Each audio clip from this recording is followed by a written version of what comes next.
다니엘이 바벨론에서 보낸 세월은 길고도 험난했다. 그는 바벨론의 멸망을 목격했고 메데 페르시아 제국이 세워지는 역사적인 순간을 경험했지만 그의 마음은 여전히 유다와 예루살렘을 향해 있었다. 다니엘은 포로로 끌려왔던 그 순간부터 오직 하나님께 의지하며 민족의 회복을 기도해왔다.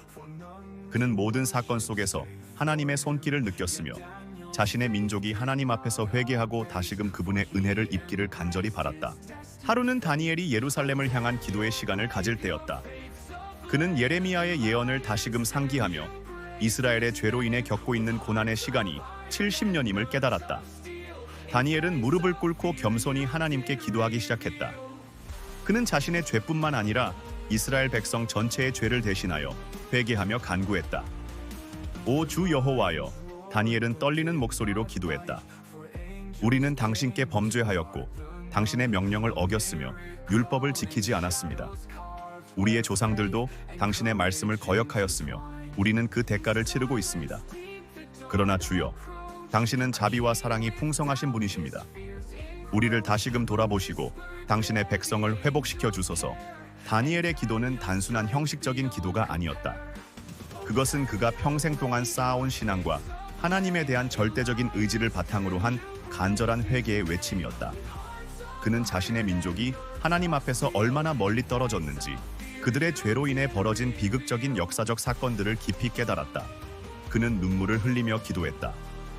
주여, 예루살렘 성전이 무너지고 성읍이 황폐해진 것이 우리의 죄 때문임을 압니다. 그러나 여전히 우리는 당신의 백성입니다. 당신의 크신 긍휼로 우리를 용서하시고 우리를 회복시켜 주시옵소서.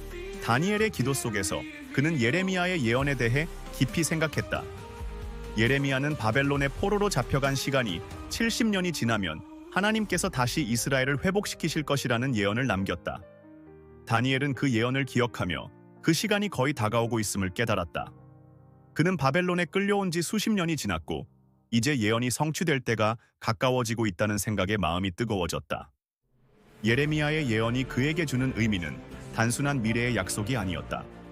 그것은 하나님께서 여전히 이스라엘 백성을 기억하고 계시며 그분의 약속은 변함없음을 보여주는 증거였다.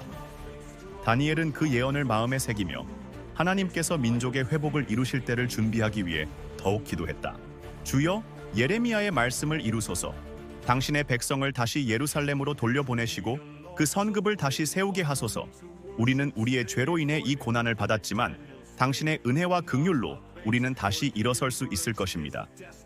다니엘은 이스라엘이 오랜 포로 생활에서 벗어나 다시금 하나님의 백성으로서의 정체성을 회복할 수 있기를 간절히 바랐다.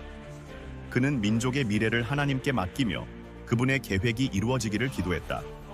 예레미야의 예언은 다니엘에게 희망의 불씨를 심어주었고 그를 더욱 하나님께 의지하게 했다. 다니엘의 기도 속에서 그는 예레미야의 예언에 대해 깊이 생각했다. 예레미야는 바벨론의 포로로 잡혀간 시간이 70년이 지나면 하나님께서 다시 이스라엘을 회복시키실 것이라는 예언을 남겼다. 다니엘은 그 예언을 기억하며 그 시간이 거의 다가오고 있음을 깨달았다. 그는 바벨론에 끌려온 지 수십 년이 지났고 이제 예언이 성취될 때가 가까워지고 있다는 생각에 마음이 뜨거워졌다.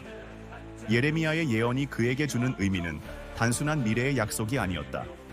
그것은 하나님께서 여전히 이스라엘 백성을 기억하고 계시며 그분의 약속은 변함없음을 보여주는 증거였다.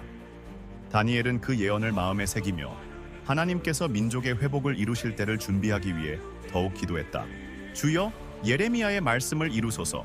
당신의 백성을 다시 예루살렘으로 돌려보내시고 그 성읍을 다시 세우게 하소서. 우리는 우리의 죄로 인해 이 고난을 받았지만 당신의 은혜와 긍휼로 우리는 다시 일어설 수 있을 것입니다.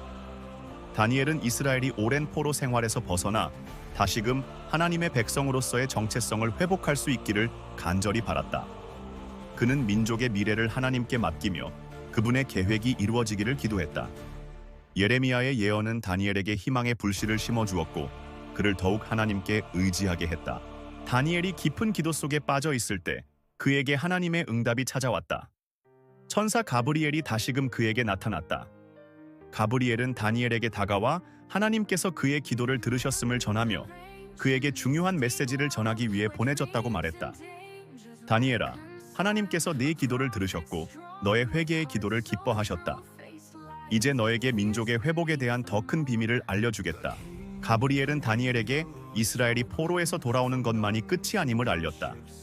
그는 다니엘에게 앞으로 있을 더 큰 계획과 예언적 시간표를 전했다.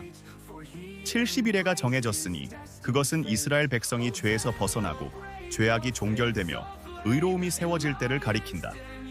그 기간 동안 많은 일이 일어날 것이며 메시아가 올 것이고 그는 백성을 구원할 것이다. 가브리엘은 다니엘에게 예루살렘의 회복뿐만 아니라 장차 오실 메시아와 마지막 때에 이스라엘과 온 인류에게 일어날 구원의 계획을 보여주었다. 다니엘은 이 예언을 듣고 큰 충격을 받았다. 그는 단순히 이스라엘이 바벨론에서 해방되는 것만을 바랐지만 하나님께서는 더 큰 계획을 가지고 계셨다. 그것은 전 인류를 위한 구원과 회복의 계획이었다. 메시아가 오실 것이며 그는 많은 고난을 받을 것이다. 그러나 그는 하나님과 사람들 사이에 화해를 이루실 것이며 그를 통해 의로움이 이 세상에 도래할 것이다. 다니엘은 이 메시지를 듣고 깊은 경외감에 사로잡혔다. 하나님께서 단순히 정치적 회복만을 계획하신 것이 아니라 영적인 회복과 구원을 계획하고 계셨다는 사실이 그에게 큰 감동을 주었다. 그는 이제 이스라엘의 회복이 단순한 해방이 아닌 하나님의 구속사의 중요한 역할을 한다는 것을 깨달았다. 가브리엘 이 전한 메시지를 받은 다니엘은 다시 한번 예루살렘의 회복을 바라보며 기도했다. 그는 이스라엘이 포로에서 해방되어 다시금 예루살렘으로 돌아가는 그날을 기다렸다. 하나님께서 예레미야의 예언을 성취하시고 백성이 다시 성전에서 하나님을 경배할 수 있는 날이 올 것이라는 소망이 그의 마음을 가득 채웠다. 그러나 다니엘은 또한 더 깊은 깨달음도 얻었다. 그는 단순히 민족의 해방만이 아닌 메시아를 통한 더 큰 구원의 계획을 보았고 그것이야말로 인류의 진정한 회복임을 알게 되었다. 그는 하나님께서 주신 이 위대한 계획을 마음에 새기며 이스라엘 백성이 다시 한번 하나님의 백성으로 회복되기를 기도했다. 다니엘의 기도는 이제 개인적인 기도에서 민족과 인류를 위한 기도로 확장되었다. 그는 하나님께서 이스라엘뿐만 아니라 모든 민족을 구원하시고 그분의 영원한 나라를 세우실 것을 확신하며 기도했다.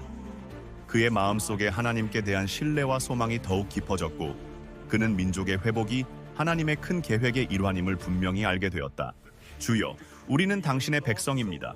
우리를 다시금 당신의 품으로 인도하시고 당신의 나라가 이 땅에 임하게 하소서.